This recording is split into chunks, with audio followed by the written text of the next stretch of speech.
a mother of a 21-year-old, a 19-year-old, and a 10-year-old. And we were having lunch the other day, and my kids were talking, just having an honest conversation, and I kind of asked them what I could have done better as a parent. It's the truth. I don't know why. I can always tell them what they could do better, but anyway. So they told me that I should have never bought a home in Ojai. We should have never moved here. Because Ojai, they hate. Okay? They hate it.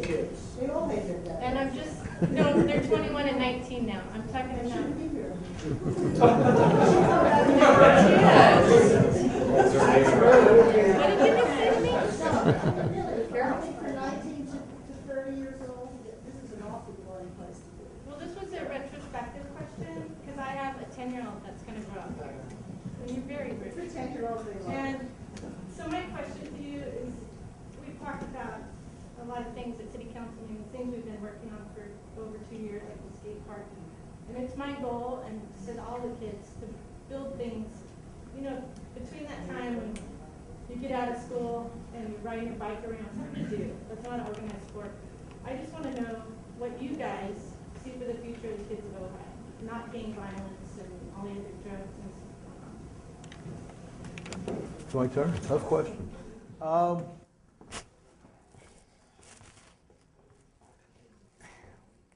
I'm not exactly sure how to answer that question. First of all, I applaud your bravery in asking your kids that question.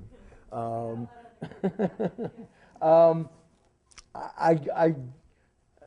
the time I moved to Ojai, my kids were grown. After I moved to Ojai, my soon-to-be stepkids were younger, and I don't know that they would have answered that question the same way your kids did. Yeah, so I'm not sure at any point they would have asked the question. Two of my stepkids moved back to Ojai after they left, and one moved to New York, one went to school up at San Luis Obispo, and they came back because they like it. And they've had to leave, one for job reason and one because she couldn't afford a house here in Ojai and wound up buying a house down in Ventura. So I don't know that they had the same response as your kids. I guess the way that I would answer the question is, you know, kids are people. They have ideas. Some are good like adults and some are bad like adults, but they're worth listening to. So, you know, I mean, when I say I'm willing to listen to people's ideas, that includes kids. What, you know, they know better what they would like, better than me. So I don't know how to answer that other than I would listen to kids and work with them. I've worked with the Youth Foundation folks, and try and do the best we can and be responsive to their desires. And part of it, you know, the psychological impact on kids that like to skate park of the nonsense that we've gone through for the last decade not only affects that they don't really have a skate park, but my guess is on some level affects the way that they see Ojai. So that if there was a skate park, not only would skateboarders have something to do, but I would imagine non-skateboarding kids would at least feel better about how they're treated.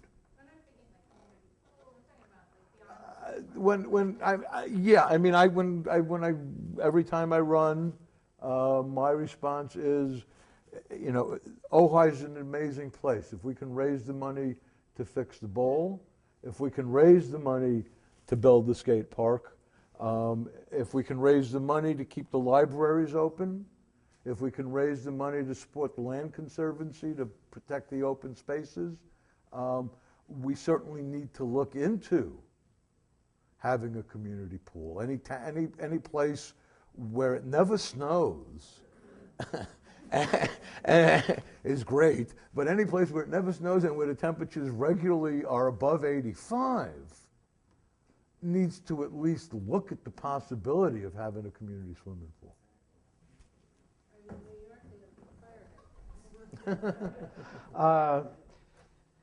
You've got an excellent point. Now, I've been in town for 26 years, and my son Ryan, who's in the audience tonight, moved here when he was 4 or 5. So I've been here through his entire growing up. He's 28 years old now. The Park and Recreation Department tries to do what they can do in terms of the Boyd Center and the activities there.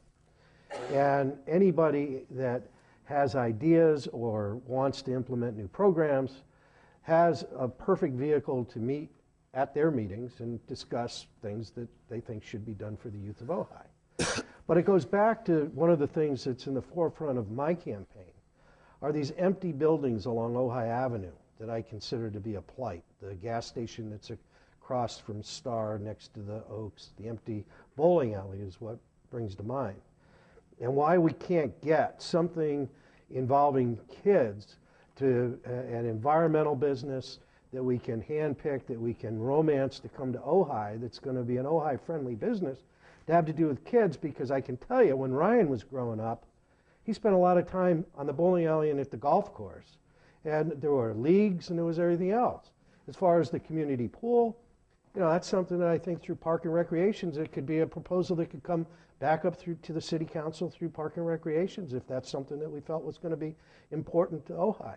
But nobody seems to be doing anything with regard to the bowling alley. Now, I take it back. Stacy Bonato has attempted to get some energy going with regard to the bowling alley, and hopefully she'll be successful, because that used to be an area where the kids could congregate, and it was wonderful.